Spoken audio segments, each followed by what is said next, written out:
The Alternative Dig Talk. Real issues, real talk.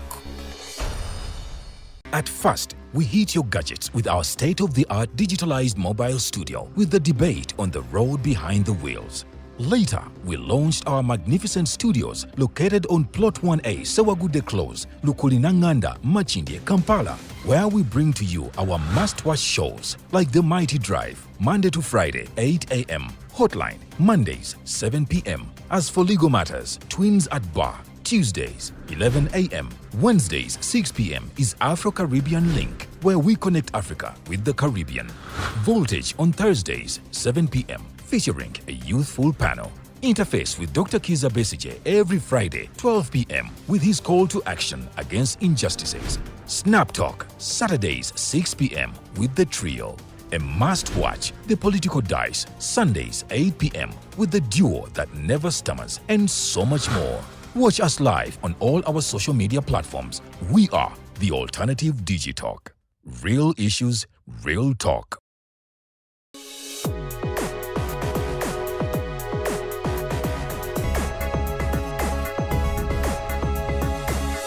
The Alternative Dig Talk. Real issues, real talk. Our viewers, I salute you all. It's always a pleasure to have you people following us on our Facebook page, rather pages, because we stream from the Alternative Uganda and also Digitalk TV. And later alone also the very content is on our YouTube channel, The Alternative Uganda. As always, when you see me appear, you know it's a special broadcast, for lack of another word. And we now also have Justice Kanyeihamba. I want to ask Professor Kanyeihamba to say hello to your viewers, and then we shall proceed, sir. Hello, viewers. I had rumors that you may stand for Parliament. I think we would be very delighted to support you for the Kampala seat. I'm humbled. Muganda would say, which other word should I add? Thank you, sir, for creating time. First of all, of course, this is subject to the busy schedule that you have. I want to kindly ask you about whether you watched the President's State of the Nation address. How did, in your view, what did you get from his State of the Nation? One of the remarkable statements was that he would crush the corrupt. And as we speak, some of the corrupt, for lack of another word, in court already. Did you find him serious? I heard about it. I think I was out. And I was very, very happy with what Museveni said about those MPs who tried to steal money from the country. But is he going to act this time? This is our question. Is he going to have them arrested and charged with corruption? A matter that has puzzled everybody. You remember the case of the ministers whom we said they should be charged with corruption. You mean the ones of Malati, the ones of Iron Sheets? Yes. The case of the Iron Sheets, they are still in the office, they are still at large, they are still looting money from this country.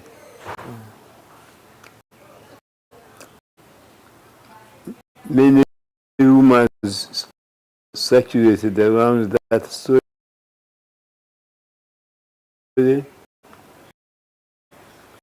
Some say that it was a cabinet decision to steal the money. The other story circulating is that there were so many, he couldn't afford to lose so many ministers, and the story goes on. Okay. Eventually, not even the one who was the main culprit was punished or arrested. So that's where we are. Okay. In your view, if you were him, I don't want to sound like sound hypothetical, how would you have managed the corruption in this regime? You know how I would have dealt with it. He has always supported me. Museveni has always been my enthusiastic supporter against corruption. There is not a term that passes or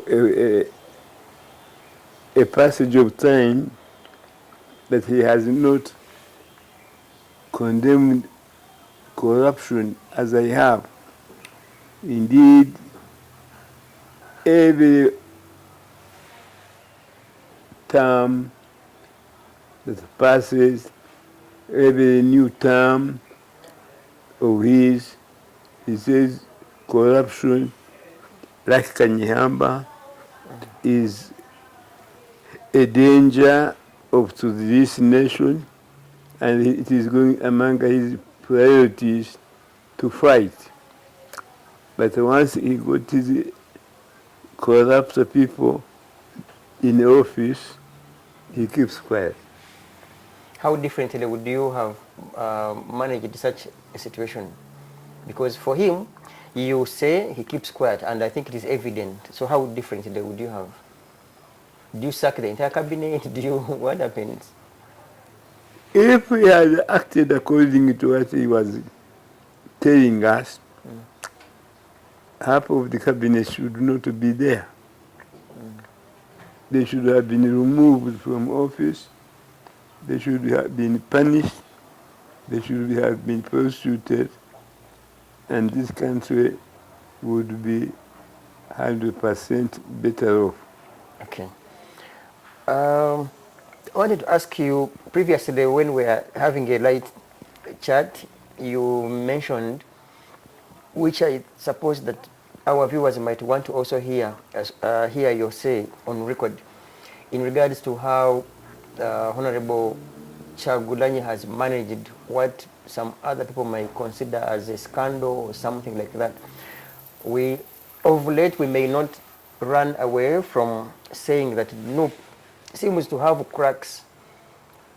Do you think maybe you could share with us as an expert of My view, rule of law, and perhaps many people don't remember why I supported Kyagulanyi to be president.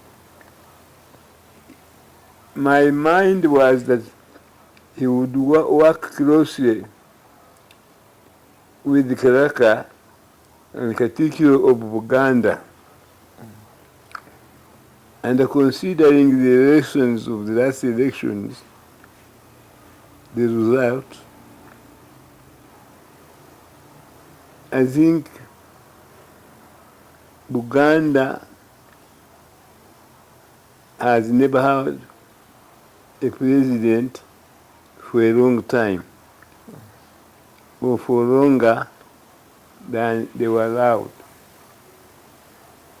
Consequently, it is my opinion that Kyagulanyi, with support of the Katikkiro of Buganda and the King of Buganda, would have made a good team to run the government of Uganda. That was my main reason for supporting Kyagulanyi. He had come to see me several times, and I endorsed his candidature. On the absence, rather in the belief that Museveni, this would be his last term. But since it is, may not be, my mind has been studying the ability and the qualifications of Kyagulanyi. Is not taking my advice. I don't see him relying on the advice of the Kabaka, the king of Uganda. the Kabaka or Katikiro of Uganda. That is a terrible mistake. He has relied on younger people who know very, very little about politics and who have no vision for Uganda. So for that time, it would be very ideal if we changed his politics and started trusting the Kabaka of Uganda and the Katikiro. But he doesn't show any intentions of doing that. He thinks he can run this country alone, and in my opinion, that is mistaken. So that's why I have shifted that the only man I see in this country, in Uganda, who can lead us for the future is Besigye. Besigye, if he is to lead us, he must come out in the open now. Not a day longer, not a few days later. It would be very ideal ticket if Kyagulanyi were to agree and he stood as a deputy to choose a Besigye as vice president. I hope they both can be agreed, can agree to work together and give us that ticket. That would be the ideal ticket for 2026. I have a feeling that the President Museveni intends to stand again as presidential candidate in 2026. I would regret that, because for me, I have committed myself to supporting Besigye, but if within these 2 years he indicates to the country that he intends to stand as a presidential candidate, and I would be the happiest man still on earth if Kyagulanyi was to agree to serve as vice president and leader of Uganda. Many people, including the ruling party, thinks he will wither away. That is his last chance. I think they are right if he does not change his political color. In these remaining minutes, I wanted to ask you, I'm sure you have been following the entire sequence of events, in particular about the alleged corruption scandals, of course, that couldn't leave Honorable Mpuga away. And I am sure you have followed how Honorable Kyagulanyi and the NUP leadership has managed, if not mismanaged, that entire sequence of events. Do you think what is happening between the two heads, that's Honorable Mpuga and Honorable Kyagulanyi, is for the betterment of NUP and the entire country at large, or otherwise? It is a tragedy. It is not so good for the country. It is not so good for the party. And in my opinion, unless the dramatic change in NUP and in the country's politics, and the Besigye plays his chosen role, the country is going down and down. Okay, I have this last question for you, Prof, and so that we can get your opinion. We have heard from the corridors that the Minister for Justice intends to table some amendments, constitutional amendments. But to be particular, we hear that they want to propose that Uganda shifts from the adult suffrage system of voting, especially for presidency, and go for the parliamentary democracy as is with South Africa, where a party with the biggest number of MPs, its president, its leader becomes a president, as we had the 1980 elections. What would be your view? Is that a principle of democracy in your view, or otherwise? Well, I approve and applaud that proposal, which is a brave commitment by the Minister of Justice and the Constitutional Affairs.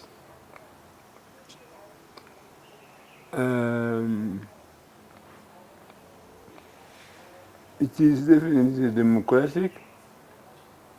It is obviously in favor of democracy, and I think most Ugandans will come along with us and vote that system. Why is it better than when the populace votes its president? The current system we are following, as guided by our leadership of the NRM, has turned Uganda into a dictatorship and a one-man ruler. And have always been democratic and pro-people. Therefore, it is anti-people. It has established a one rule, a one-man rule, and we should not support it. Finally, is there any guarantee to that regard that once Parliament elects a president, that you have a guarantee for democracy and good governance?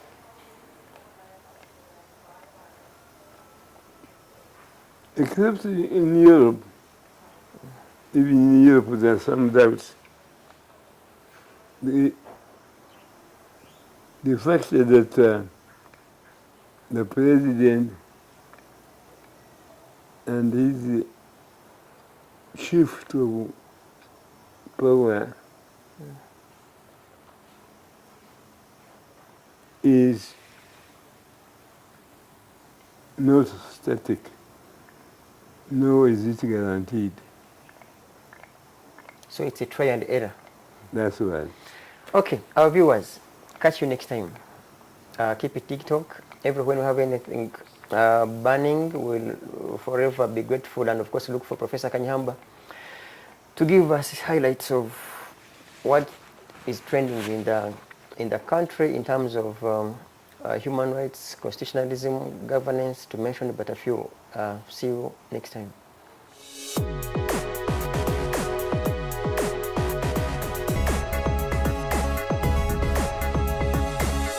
The Alternative Dig Talk. Real issues, real talk. At first, we hit your gadgets with our state-of-the-art digitalized mobile studio with the debate on the road behind the wheels. Later, we launched our magnificent studios located on Plot 1A, Sewagude Close, Lukulinanganda, Machindye, Kampala, where we bring to you our must-watch shows like The Mighty Drive, Monday to Friday, 8 a.m., Hotline, Mondays, 7 p.m. As for legal matters, Twins at Bar, Tuesdays, 11 a.m. Wednesdays, 6 p.m. is Afro-Caribbean Link, where we connect Africa with the Caribbean. Voltage on Thursdays, 7 p.m., featuring a youthful panel. Interface with Dr. Kiza Besigye every Friday, 12 p.m. with his call to action against injustices. Snap Talk, Saturdays, 6 p.m. with the trio. A must-watch, The Political Dice, Sundays, 8 p.m. with the duo that never stammers, and so much more. Watch us live on all our social media platforms. We are The Alternative Digitalk. Real issues, real talk.